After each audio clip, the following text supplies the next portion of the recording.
Hello, good afternoon to you. Welcome to the marketplace. My name is Aboagye-Wiafe. We're coming to you live on JoyNews, also streaming live on Facebook. Coming up, total profits of banks hit 3.3 billion cedis for 2019. We have a report looking at what this means for confidence in the financial sector.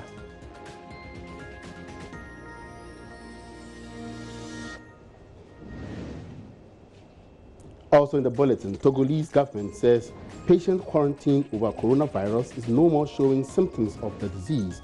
We have updates from Lume, plus how the country is preparing against any eventuality. And also coming up in the bulletin, survey by UK-Ghana Chamber of Commerce identifies tax payment systems as topmost challenge in Ghana.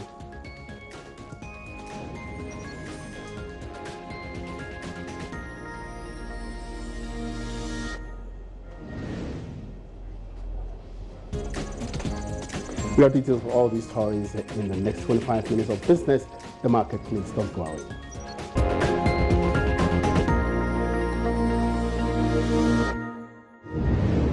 Many thanks for staying on the marketplace. Welcome back. Now to a very fair story. Ghana's payment systems and corruption at regulatory agencies still remain the topmost challenge for both foreign and indigenous businesses across the country. This is an outcome of a survey conducted by the UK-Ghana Chamber of Commerce in the last quarter of 2019. According to the Chamber, they have begun an effort with the Ministry of Finance to correct some of the disruptions that are caused by tax officials from the Ghana Revenue Authority. It wasn't so much not wanting to pay taxes, but it was so much more the frustrations with trying to be compliant. So as you heard one audience member say, you know, why do small or medium-sized businesses have to pay the same rates as the larger corporates? Why is it that the Ghana Revenue Authority comes to them and audits and then applies interest, and all of that is very inconvenient and very, very frustrating. So it's more to do with the processes of engaging with the Ghana Revenue Authority. As a chamber, what we do is that we provide an advocacy platform, and so we are indeed engaging with the Ministry of Finance and the Ghana Revenue Authority.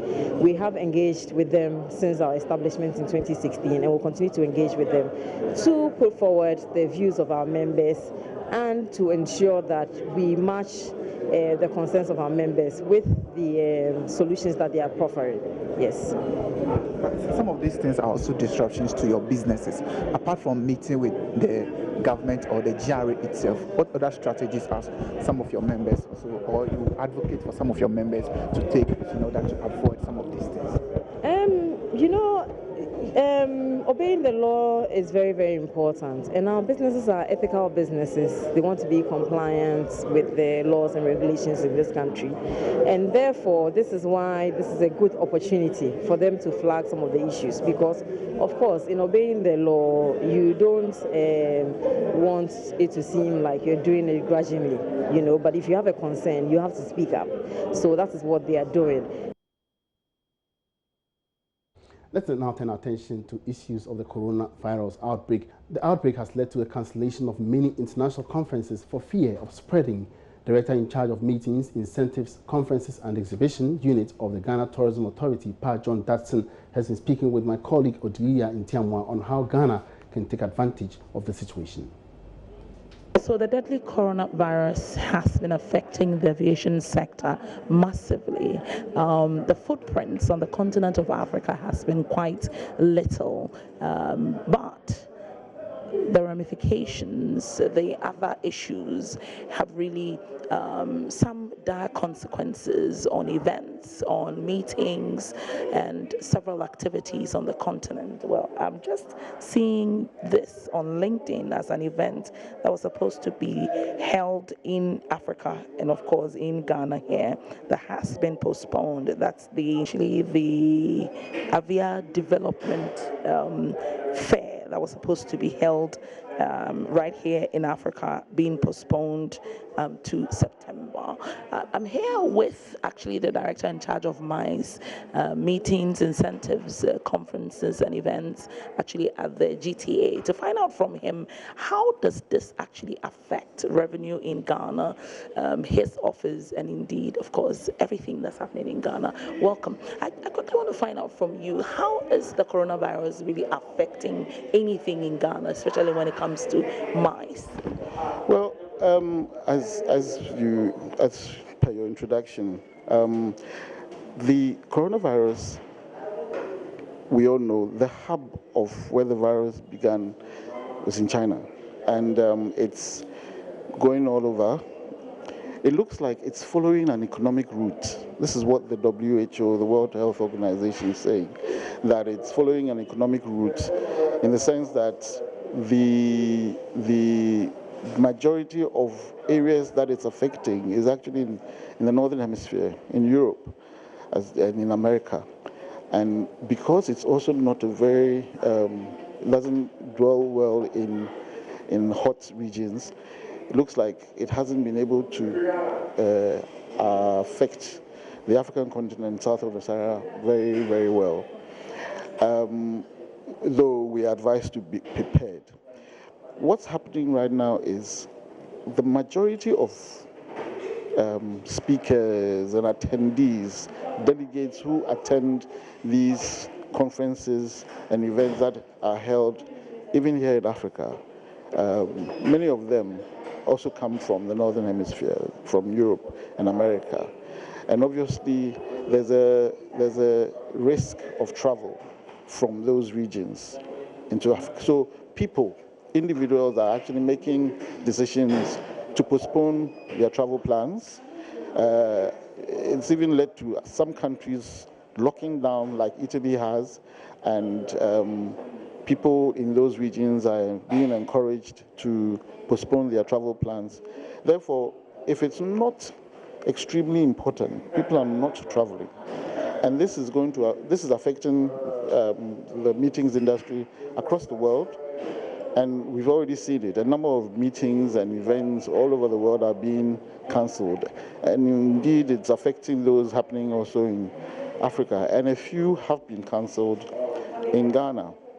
Some of the tour operators are even complaining that some of their tours that they've been planning for a year, 2 years, they're just receiving messages, word from the source that they want to postpone or outright cancellation. So yes, it's affecting the industry very much. We haven't been able to quantify it yet. We are working on to see, the kind of impact it will have on the kind of the capacity that happens in Ghana in particular. But it's a very worrying trend, and we are keeping a very, very close eye to see how things will go going forward. Are you worried, for example, the after office, and it's been in full force, is supposed to be happening this July? It means that Ghana was going to get a lot of meetings, conferences that come with setting up the Continental Free Trade area in Ghana, as in headquartered in Ghana. How is this worrying for you as somebody in the sector? Very worrying. Indeed, if the the headquarters was put anywhere on the continent, it will have the same sort of effect. We're just keeping our fingers crossed that people are going to take the precautions that are being encouraged very seriously. In fact, it is on record that the Ghana entry points are doing quite well in terms of the sanitation as well as the sanitization of arrivals. I overheard the other day a recording from a radio program from the UK where a visitor had arrived in Accra and was quite impressed. on coronavirus because we are hearing latest information that Togolese government is saying the patient quarantined over the virus is no more showing the disease symptoms that led to her isolation early this month. But the government has now announced that the country has not registered any other case linked with the COVID-19. Let's go live to Lome, Togo, where freelance journalist Kamal Duni Tagba joins us via Skype for some updates. Good afternoon, Kamal. Yeah, good afternoon. All right, so how are you doing and how is Togo? Yeah, we are doing well and the country is also doing well. All right, now what can you tell us about the latest updates about this, the coronavirus patient who was infected earlier? Yes, 2 days ago the government issued a statement on the state national patient. Can you hear me? Yes, go on, please. That the patient is doing well. The patient is doing well, and she's no longer showing symptoms of coronavirus. So the other people who have also been in quarantine are also doing well, and there are no signs of the disease so far. And the government has not registered any other case related to the virus. All right, now, what is currently of the patient? Where is he and how is she feeling? Yeah, she's still at the hospital where she's being quarantined because the government will still want to monitor development and also making sure that other people who happen to be in contact with the patient are also taken care of. All right, that's some good news for Togo. But how is the country preparing itself against any possible outbreak again? Yes, the government has set up a committee to fight and also to curb the coronavirus disease in Togo. And the committee has been communicating with the people and issuing statements and also showing the medical measures people have to observe so that outbreak can't be a serious issue in the country. Now, is there any impact on businesses? Yes, of course.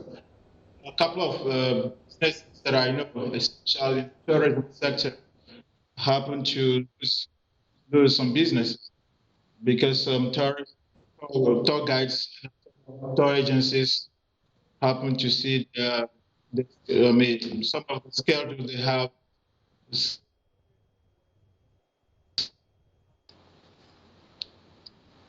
So tourists are now scared to visit Togo. I mean, after the government issued a statement that a first case of coronavirus was confirmed. All right, thank you very much, Kamal, for this latest update. We'll get back to you as and when the news unfolds. That was Kamal Dini Tagba. He's a freelance journalist from Togo. Meanwhile, the World Health Organization, WHO, has now declared the coronavirus a pandemic situation.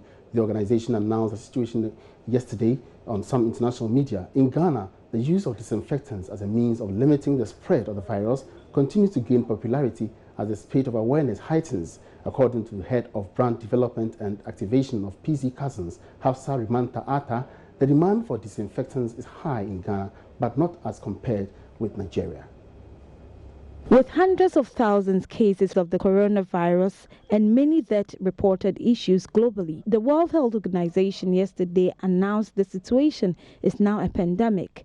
The deadly virus continued to have a toll on businesses, including international air travel ban and the import and export of goods and services. According to head of brand development and activation of PZ Cousins, Hafsa Rimanatha Atha, demand for disinfectants are high, but unfortunately, the impact of coronavirus on imports is causing a delay on their product. What we're saying is that because the demand in Nigeria has shot up, and we have capacity within a certain framework to work as a factory, as a production hub, they are consuming a lot of it in Nigeria. And so even if we shipped, because of the port-related issues, you'd realize that it will take a very long time. You don't want us to get into what we do, and how long it takes us to get anything coming from Nigeria. But that challenge is real, and we're experiencing it here. We have more demand than we are able to supply on the Carex hand wash. Our advantage for this particular product is that we've had stock for a while. It has a long shelf life, and so that's not even a problem. We've had some stocks from the end of last year, which should carry us for the next couple of months. There are challenges with other lines, which we receive on a short-term basis. She added that the increased demand for disinfectant will not compel PZ Cousins to increase prices. It has seeped in slowly within the Ghanaian market. Some have accepted it and are looking for the product to buy. But gradually we realize that there's an increment in our sales, and actually it's fair to say that we have about doubled what we were selling before the outbreak started. What we recognize is that Ghanaians still think it's far away, a lot of people, and so they're yet to get into the actual habits on a day-to-day basis of using an alcohol-based hand rub or sanitizer as is. But that's growing, and we expect it to grow. We have no intention to increase our price. We believe that we have set the appropriate price at a consumer level, and purchases are ongoing. We have significant purchases in modern trade. We also have direct sales activations all over the country, and people are getting it directly and buying it. As the world looks forward to ending the pandemic, Hafsa Rimanatha Arthur has urged the public to make hand cleaning a habit. Alberta BCU for Joy Business.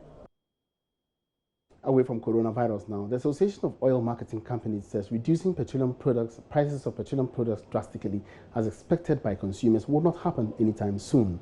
The National Petroleum Authority has been pushing for a 15% reduction in prices, but CEO of the Association of Oil Marketing Companies, Aboagye-Wiafe, says he will wish the regulator remains quiet to avoid the price predictions. So far, members of the association say they have subsidized prices to the tune of 50 million cedis and cannot continue to make losses. We understand what they expect, that it also goes down. And you see it's going down. But it cannot be that drastic. So the going down is like sharing.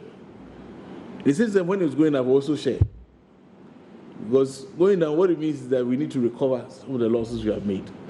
And I say it varies from one OMCA to the other, depending on the volumes they lift and depending on how much losses they made.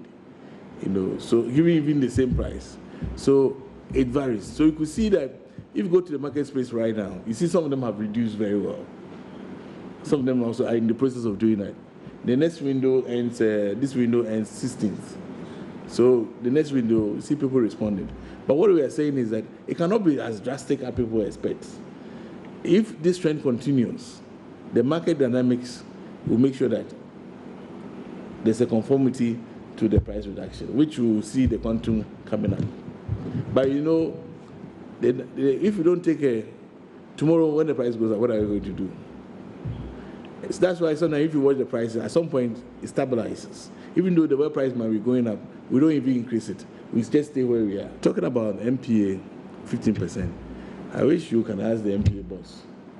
You know there are some parameters here which are controlled by the government, the taxes and levies. And this under the purview of, it's being supervised by MPA. Probably he knows what he's saying. If those levies and taxes are something which is going to go down, probably we can also go down. You understand what I mean? Yeah. But we feel that we have suffered enough. So now this is the time we also have to recover. Now there's a latest banking report which is out, and it gives away, or it brings out very interesting developments. My colleague Philip Namfuri has joined me here to give us some updates. What is it about? Yeah, so Bank of Ghana, you know, on a bi-monthly basis releases its banking sector report in line with the MPC. So, you know, MPC is also on a bi-monthly basis. So every 2 months we have the MPC. So 4 MPCs, give or take 6 in a year. So the same thing with the banking sector report. So this one chronicles the entire year up to December 2019. Okay. So it covers the 23 margins? Everything. So the banks in the country, their liquidity positions, their solvency positions, their total assets, how has it grown, etc. So 23 banks covered, and it says that the financial performance of the banking industry improved significantly in December 2009. Their assets also went up significantly. If you strike their assets over GDP, if you use the 2018 GDP figure, you get assets to GDP of about 43 to 47%. If you use the 2019 projected GDP, you get about 38%. So banking sector still dominates in terms of access to GDP in Ghana. In 2017, it was about 50% to GDP. So you see the importance of the banking sector, even post this crisis that we had in the sector. Then apart from that, one key thing that stood out was the profits the bank made. One would argue that banks shouldn't be making profit, especially at this time. But they posted a profit of 3.3 billion aggregate. So that's all the 23 banks in the country. Now you may ask, where are these profits coming from? Two main items, according to the report. Interest income. What is interest income? The money the banks derive from the loans they give to you and I. So when you are paying back your interest and your principal, the banks are making money on this. That increased. Fees and commission. Your ATM charges, your commission on turnover in your account, etc. Banks make money from this. So when you put all that together and you strike that against their expenses were reduced in comparison to these two line items which brought in the money. The report highlights non-payment and non-performing loans. Yes, non-performing loans has also significantly declined on the back of, I'll give you two main reasons. The write-offs that the bank sector experienced in some loans, and then reclassification of some loans also. So invariably, I think all is well and good for the banking sector. All right, thank you very much for that update. My colleague Philip Lampham telling us about the latest banking sector reports. That's it for the market news. My name is Aboagye-Wiafe.